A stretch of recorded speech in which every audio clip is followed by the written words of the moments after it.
Bonjour à toutes et à tous, ma team Kiefer, j'espère que vous allez bien. Aujourd'hui pour cette nouvelle vidéo, on se retrouve pour le résumé complet de Milan-San Remo 2024. On va vous montrer également le profil en image. Milan-San Remo, voici. Profil assez plat mais vallonné tout de même avec les célèbres montées de la Ciprezza et du Poggio. Le Poggio où la gagne se joue souvent chaque année, diffusée en intégralité sur Eurosport cette course. On est à 144 km de l'arrivée, on a la moitié de la course. Course très longue Milan-San Remo, c'est une classique de 300 km, c'est énorme. La fatigue qu'endurent les coureurs.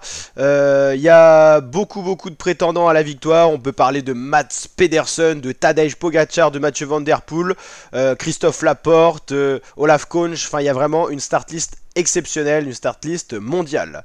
On est à 40 km de l'arrivée, on a l'échappée matinale qui est encore présente avec de nombreux coureurs italiens. À noter qu'on a Romain Combo pour les Français, à noter que dans cette échappée on a Serge Amitié pour la Movistar, on a également les frères Baïs pour les petites équipes. C'est surtout des équipes invitées qui montrent le maillot, pas de grands favoris, vous l'avez compris, dans l'échappée qui compte 1 minute 37 à 40 km de l'arrivée. On est dans le Capo Berta, donc pas les dernières ascensions de la journée. 26 km de l'arrivée, on arrive au pied de la Ciprezza. La Ciprezza, vous vous souvenez, c'est cette côte là, c'est une des principales dans le final. Il y a le Poggio juste après, c'est l'avant-dernière ascension. C'est là où on peut faire des dégâts du côté de Pogacar. On met Tim Wellens à rouler, il n'y a plus grand monde qu'entoure Tadej Pogacar. L'équipe UAE qui avait une start list impressionnante n'a plus grand monde pour aider Tadej Pogacar. A noter qu'on voit Alberto Bettiol bien placé, Tom Pidcock, Michael Matthews, tandis que là c'est De Toro, Isaac Del Toro qui a fait son boulot pour la UAE, lui a bien été présent autour de Pogacar, son leader. Avec ce gros travail du peloton, l'échappée matinale n'est plus qu'à 16 secondes. Les rescapés, si on peut dire, c'est plus vraiment l'échappée matinale, il n'y en a plus que très peu. Voici d'ailleurs les coureurs qui composent encore cet échappier, ceux qui ont résisté. Serge Amitié, Davide Baïs, Marco Maestri, Pietro Bonne et Tonelli. Donc voici 5 coureurs dont de nombreux coureurs italiens. Les rescapés de l'échappée, mais on l'a compris, ça sera très dur pour eux pour aller chercher quelque chose aujourd'hui. Julien Alaphilippe, ça fait plaisir de le retrouver aux avant-postes. Il retrouve une certaine forme. On voit ici Stefan Kung, le visage du Suisse.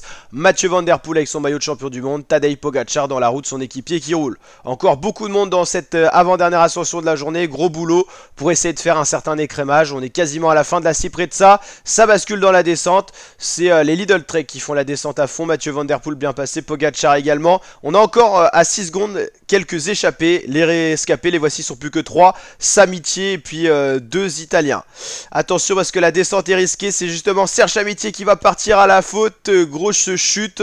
Il va avoir le bon réflexe de se mettre derrière la ligne blanche pour se protéger d'une éventuelle percussion par un autre coureur cycliste et protéger les autres coureurs qui descendent. Seuls les vélos vont rester au milieu de la route. Luke Flapp qui avait l'air d'avoir les jambes mais toujours mal placé. Pas encore assez d'expérience au niveau des classiques. On le reconnaît bien avec son maillot de champion d'Australie. On revoit la chute. Hein, ce virage là chaque année. Il y a pas mal de chutes, il vient percuter le poteau de la glissière et donc 2 coureurs vont partir à la faute. Malheureusement, voilà, peut-être un manque de lucidité toute la journée à l'avant, c'est quand même une grosse étape, on l'a dit. Donc voilà, en tout cas, plus de peur que de mal, ça va aller quand même pour ces coureurs-là. Là-bas, le seul rescapé de l'échappée qui n'est pas tombé pour la petite équipe là, italienne. Et puis voilà, le peloton est de nouveau groupé, plus personne en tête. Peloton groupé à 8 km de l'arrivée. Dernière ascension, le Poggio où la gagne devrait se jouer. On voit les Ineos qui roulent. Les Lidl Trek.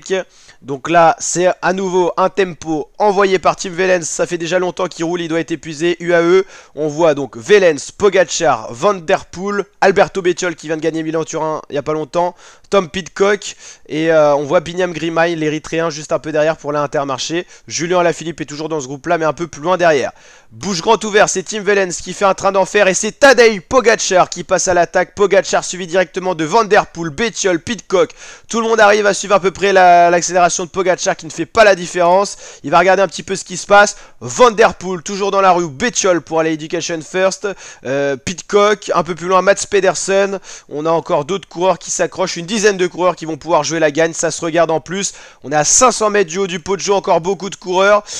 Sobrero pour la Bora, Julien Alaphilippe qui est là, Philipsen qui suit, le plus rapide du groupe mais celui-là qui passe peut-être le moins bien les bosses.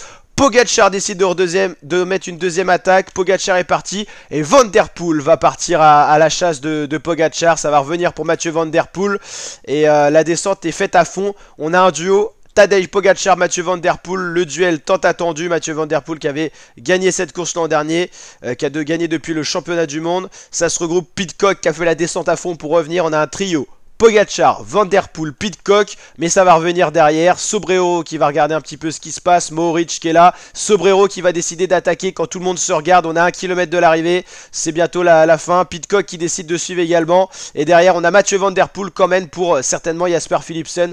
Il va collaborer pour les coureurs de l'Alpecin Phoenix qui sont plus rapides que lui. Van Der Poel va la jouer certainement pour Philipsen qui sur le papier est plus rapide. Sobrero, Pidcock, ça va tout donner. On a 800 mètres de l'arrivée, bientôt 500 mètres. Pidcock qui lance. Est-ce qu'il pourrait succéder au dernier Britannique à avoir gagné? C'était Mark Cavendish qui avait gagné sur Milan-San Remo. Ça va être juste parce que Van Der Poel emmène un train d'enfer. On a toujours Alaphilippe dans ce groupe-là pour les Français. Ça va revenir très très fort sur Tom Pidcock. Ça va pas le faire pour Pidcock.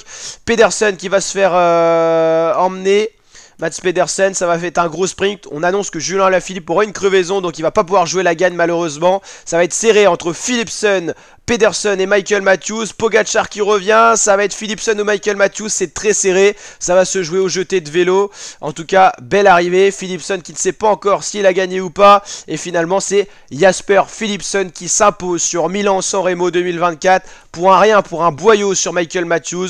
Philipsen félicité par Pogacar et Matthews qui doit avoir le goût amer dans la bouche, qu'il était à 2 doigts de la victoire.